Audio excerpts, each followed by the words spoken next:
Untuk ini T-Go9, dia punya belakang dia 5 seater punya. Okey.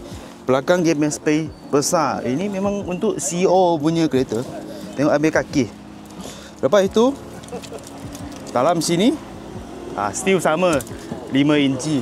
Atas 5 inci. Okey. Saya lupa tengok dia punya suspension. Tengok dulu. Okey, suspension dia macam bukan double wishbone. Ini back traction. Saya tengok belakang. Okey, perasan tak yang ini? Lower arm dia aluminium. Okey. Dalam banyak aluminium punya barang. Korang tahu tak? For your information, satu kereta belat, okey, contoh yang ini 1000 kg. Okey. Kalau dia punya suspension belat, semua besi, yang ini kereta tak selesa punya. So, lain kali korang mau tengok kereta selesa ke tidak, okay, actually sangat senang. Okey. Tengok dia berapa belat.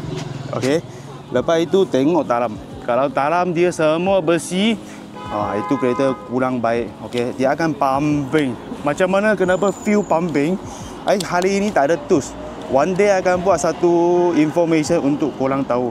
Okey. Ingat, kereta punya body berat. Okey. Suspension mesti mau ringan.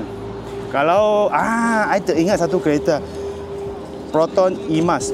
Okey, walaupun belakang dia multi-link, tapi kalau I tak silap, Emas punya suspension is besi. So duduk belakang punya orang akan pumping. Okey. Yang ni dalam semua aluminium. Tapi aluminium dia tak macam besi, tahan sikit. Okey. Aluminium I tak silap lebih kurang tahan sikit. Okay. Tapi dia selesa sebab dia ringan.